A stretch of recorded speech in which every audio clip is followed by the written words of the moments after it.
നമസ്കാരം. ഞാൻ രവീന്ദ്രനാശാൻ.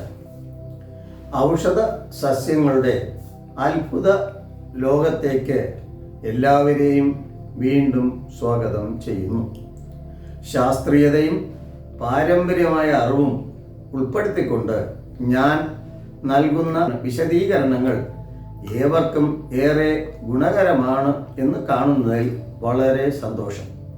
കറ്റാർ വാഴയുടെ ഗുണഗണങ്ങൾ അനേകമുണ്ട്.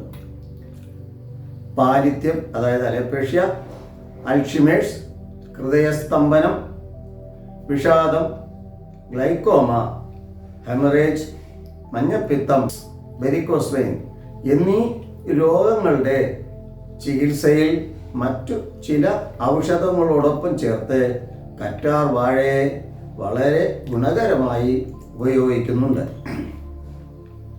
കറ്റാർ വാഴയുടെ സ്വരസവും മറ്റ് ഔഷധങ്ങൾ ചേർത്തുള്ള മൂല്യവർദ്ധിത വസ്തുക്കൾ ധാരാളമായി ഇപ്പോൾ മാർക്കറ്റിൽ സുലഭമാണ്.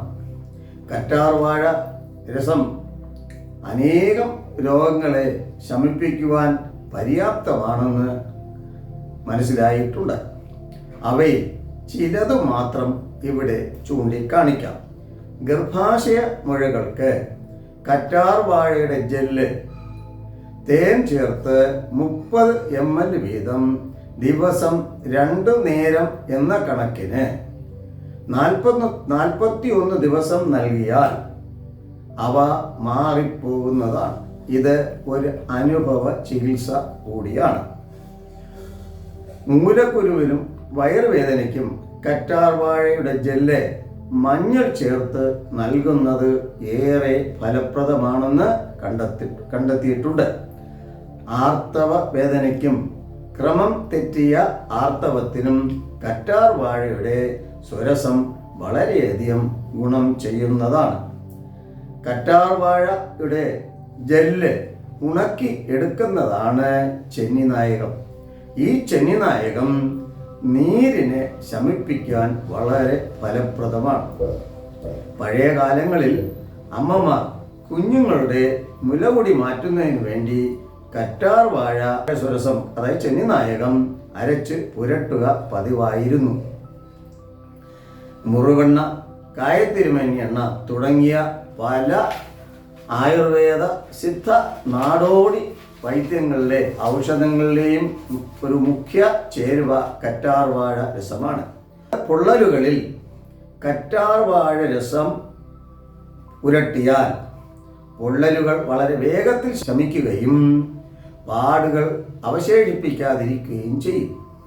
ഇത് മറ്റ് പല സിസ്റ്റത്തിലുമുള്ള ഔഷധങ്ങളെക്കാൾ പൊള്ളലിന് ഏറെ ഫലപ്രദമാണെന്ന് ശാസ്ത്രീയമായി തന്നെ തെളിയിച്ചിട്ടുണ്ട്.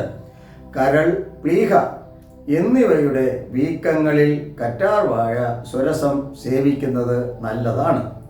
അനേകം സൗന്ദര്യവർദ്ധക വസ്തുക്കളിലും മൂല്യവർദ്ധിത വസ്തുക്കളിലും കറ്റാർ വാഴയുടെ ജെല്ല് ഒരു പ്രധാന ചേരുവയാണ്.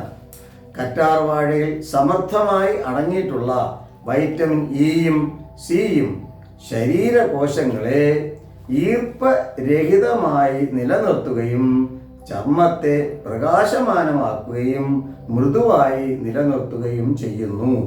കറ്റാർ വാഴയുടെ സ്വരസം ചർമ്മത്തിന് ഒരു കവചം പോലെ പ്രവർത്തിക്കുന്നതായിട്ടാണ് കണ്ടിട്ടുള്ളത്. കറ്റാർ വാഴ രസത്തിൽ അനേകം ആൻറ്റി ഓക്സിഡൻറ്റുകൾ അടങ്ങിയിട്ടുള്ളതായി കഴിഞ്ഞ അധ്യായത്തിൽ ഞാൻ ചൂണ്ടിക്കാണിച്ചിട്ടുള്ളതാണ്.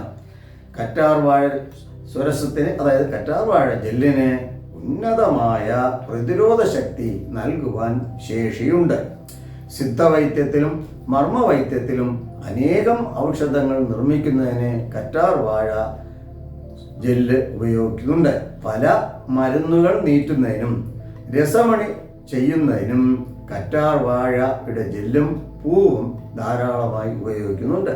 രസം ശുദ്ധി ചെയ്യുന്നതിനും കറ്റാർ വാഴയുടെ രസം ഉപയോഗിക്കാറുണ്ട്. ചുവപ്പ് കറ്റാഴ കൽപ്പം എന്ന ഒരു ഔഷധ പ്രയോഗത്തെക്കുറിച്ച് അഗസ്ത്യയുടെയും കാലാങ്കിനാഥരുടെയും കൽപ്പശാസ്ത്ര ഗ്രന്ഥങ്ങളിൽ വിവരിച്ചിട്ടുണ്ട്. ഈ കൽപ്പം വളരെ അമൂല്യവും മനുഷ്യന് ഏറെ ഗുണം നൽകുന്നതുമാണ്. അവരുടെ ഗ്രന്ഥങ്ങൾ പരിശോധിച്ചാൽ നമ്മൾക്ക് അത് കാണുവാൻ സാധിക്കുന്നതാണ്. ഈ ചില മുന്നറിയിപ്പുകൾ കറ്റാർ വാഴ ജെൽ ഉപയോഗിക്കുന്നതിനെ സംബന്ധിച്ച് നൽകുവാനുണ്ട്. ഒന്നാമത്, കറ്റാർ വാഴയിൽ 1% മാത്രമാണ് ഡ്രൈ മാറ്റർ അടങ്ങിയിട്ടുള്ളത്. ആഫ്രിക്കയിൽ കാണപ്പെടുന്ന ഒരിനം കറ്റാർ വാഴയിൽ മാത്രം 2% ഡ്രൈ മാറ്റർ അടങ്ങിയിട്ടുണ്ട്. അത് ഒരു വലിയ കാര്യമായി നമ്മൾ പരിഗണിക്കണം. കറ്റാർ വാഴ നമ്മൾ 100 ഗ്രാം കഴിക്കുമ്പോൾ അതിൽ 1 ഗ്രാം മാത്രമാണ് നമുക്ക് ലഭിക്കുക എന്ന വസ്തുത നമ്മൾ അറിഞ്ഞിരിക്കേണ്ടതാണ്. ഗർഭിണികൾ, രക്താർശസ് ഉള്ളവർ, ക്രമമായ ആർത്തവമുള്ളവർ കറ്റാർ വാഴയുടെ ജെല്ല് ഉപയോഗിക്കുന്നത് നല്ലതല്ല. കറ്റാർ വാഴ രസം ഗ്ലാസ് പാത്രത്തിൽ മാത്രമേ സൂക്ഷിക്കുവാൻ പാടുള്ളൂ. കറ്റാർ വാഴ രസം മുഖത്തു പുരട്ടുന്നത് വളരെ ശ്രദ്ധയോടുകൂടി വേണം. ചിലരിൽ, പ്രത്യേകിച്ച് പെൺകുട്ടികളിൽ, അപ്രകാരം ചെയ്താൽ വലിയ തോതിലുള്ള മുഖക്കുരു പ്രത്യക്ഷപ്പെടുന്നതായി കണ്ടിട്ടുണ്ട്. അത് ദീർഘമായ ചികിത്സ കൊണ്ട് മാത്രമേ ഭേദമാക്കുവാൻ കഴിയുകയുള്ളൂ. ഞാൻ തന്നെ പല സംഭവങ്ങളും നേരിട്ട് കണ്ടിട്ടുണ്ട്. ഏത് മരുന്ന് സ്വീകരിക്കുമ്പോഴും വളരെ ശ്രദ്ധയോട് വേണം അവ സ്വീകരിക്കേണ്ടത്. അല്പം ദീർഘമായ എൻ്റെ ഈ പ്രഭാഷണം എല്ലാവർക്കും ഉപകാരപ്പെട്ടു എന്ന് വിശ്വസിക്കുന്നു. ഇഷ്ടപ്പെട്ടവരും ഉപകാരപ്പെട്ടവരും ലൈക്ക് ചെയ്യുക, സബ്സ്ക്രൈബ് ചെയ്യുക, ബെൽ ബട്ടൺ എനേബിൾ ചെയ്യുക. അടുത്ത് വീണ്ടും ഒരു ഔഷധ സസ്യവുമായി നമുക്ക് നേരിട്ട് കാണാം. നന്ദി, നമസ്കാരം.